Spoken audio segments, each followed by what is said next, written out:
So first and foremost, I must congratulate Tring. Fair play to Ryan and his team.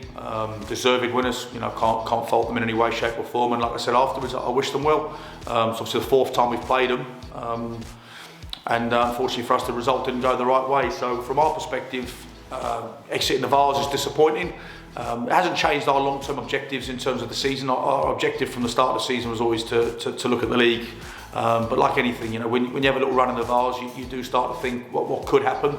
But we haven't done ourselves any favours on Sunday, and I was furious with certain aspects of our performance, and the lads will be told tonight. And it's 5 days on now, or 4 days on, and we're having a meeting with the players tonight, and I'm going to tell them some uncomfortable truths. And at the end of the day, the video evidence doesn't lie. And that's not me standing here in front of the camera trying to absolve myself of any responsibility, because ultimately, as the manager, when things go wrong, I'll always stand in front and take the hit. I recruit the players, I put the players into a setup, and that's the way it is.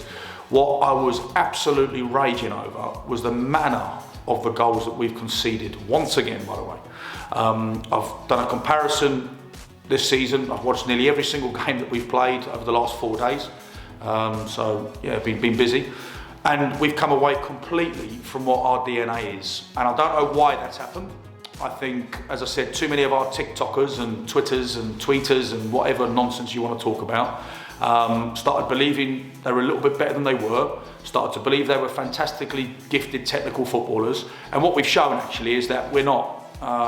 We, as I said on Sunday after the game, we do dumb things at stupid times. I don't hide from that. I don't stand in front and absolve anybody, really.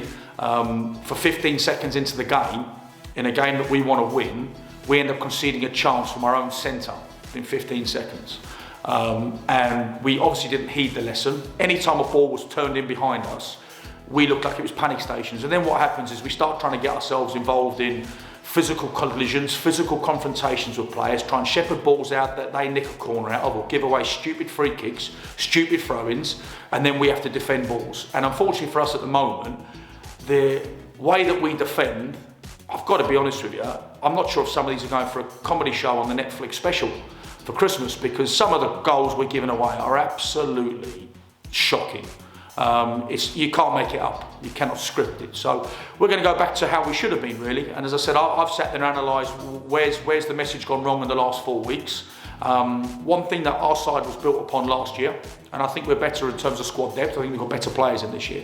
One thing we were built upon was a guts, was a resilience, and we made few errors last year. This year, we seem to be making errors every single week, and there's only so much time you can turn around and go, well, it's a mistake, yeah, it's a mistake, yeah, it's a mistake. When people keep making the same mistakes, one or two things has to happen. You either bring them out the team, or they exit the door. It's as simple as that. And that's exactly what will be happening over the next few weeks if players don't start understanding what we're all about. So, as you can see, probably read by my tone and the way I am, I'm not happy about the performance levels, and that's been coming over the last 5 or 6 games. And it's all well and good playing quite well against AFC Dunstable, which we did, but we lost. It was all well and good playing well against Potton, and people saying, oh, you were the better side on the day, all that, yeah, whatever. We drew. So our points return, our results over the last 5 or 6 games have been nowhere near what I expect. So some of us better get back to basics. Now, that might mean at times being a little bit ugly. It's the perfect time of year where it's got to be, because the pitches will be shocking. The weather will be Baltic, it will be windy, it will be horrible. And I quite like that. And we need to get back to where we were and closer to what I would expect from one of my teams. And at the moment, we're trying to be a little bit too pretty, a little bit too intricate, without any real substance. So that's what's going to be told tonight. So expect a very different Dunstable Town side. Expect a side that turns up with a lot of guts, a lot of resilience. Too many of ours look at the moment, if they get a little bit of a telling off, they look like lost little puppies. They got to start, turning into pit bulls. That's what needs to happen, and it needs to happen quickly. So I can't wait for Saturday. I'm really hopeful the weather hangs on and we get ourselves onto the pitch on Saturday, because I've got to be honest, I've never been more fired up for a game than I am on Saturday, and we will pick the 11 that I think gives us the best possible chance of winning.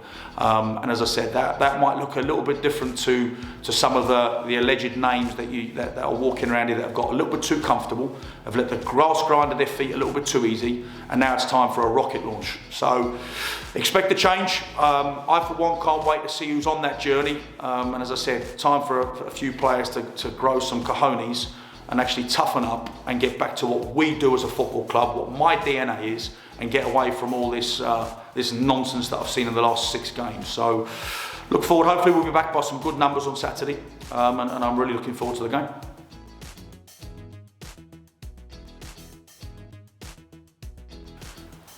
So yeah, we're getting a few back. So we've got Liam McCrowan, we'll see tonight. Obviously he's back in contention with after his ankle injury. Ethan Creary comes back into contention.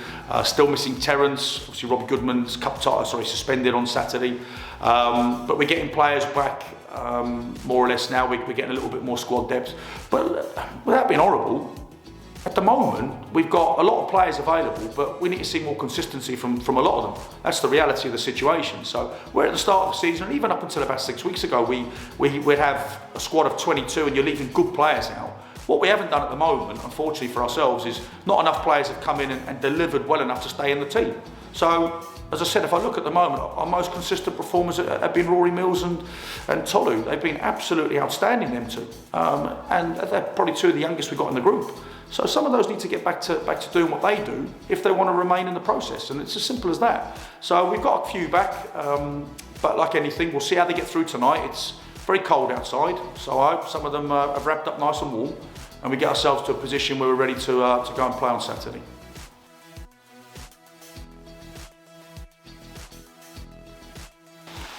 So they're up there, Biggleswade. They've got one of the leading goal scorers in the division, very good going forwards, got some very good players, to be fair, players that we know well as a coaching staff, and that'll be a tough test. They've obviously had a result that I'm sure they'll be disappointed with on Tuesday, having lost to Aylesbury Vale, but like anything from our perspective, it's we say it all the time, we've got to concentrate on us, forget what they do, forget what systems they play, forget all this nonsense. We've got to go there with the impetus to be on the front foot. To punch our physicality, to start heading balls out our box, to make sure that when we're winning first contacts, they're not dropping to their midfield players, turn them around at the right times, play into our front players at the right times, cut the errors out. If we do all that and we get back to the levels that we showed in the first game of the season away at Pollen, the levels that we showed against Great Wakering here, and the levels up really, to be honest with you, until post-Leighton Town, where if you look at it, that's what we need to get closer to. Because since, as I said, I've said it and alluded to it on several occasions, since Leighton Town, the game that we played out there, which, as I keep saying, you know, some of our lads, I don't know whether they checked out after that. I'll have to have a real close look at that. But we've come away from that. We've come away from that intensity. We've come away from getting after people, from running after people without the ball, from when we've got the possession, making teams defend. It's a fact at this level, without being derogatory, if you make defenders defend at this level, you will get opportunities. And at the moment, every time we've got the ball, we seem to be defending for our own stupidity. So Saturday, as I said, I looked at the pitch I watched their game against Lake and Heath on Saturday in the Vase, and the pitch doesn't look great. It looks heavy, and I'm looking forward to that, to be honest with you. I'd rather that than turn up on a lovely summer's day with a beautiful pitch, because I'm going to see what our character's like on Saturday. And like I've alluded to earlier in the conversation, I can't wait. Can't wait for the game. So fingers crossed the weather behaves itself and we get the game on Saturday, and I'm sure the lads will be raring to go tonight, because like I said, they are fantastic people. They're exactly the kind of lads that I would love to see my daughters one day bring home, those types of people. But whether or not they've got that grit, that nastiness, that spite that you require is something I'm going to find out over the next 7 to 10 days, and I'm looking forward to it. So hopefully we'll be back well again on Saturday. Look forward to seeing you all there, and I'm sure you'll enjoy the performance.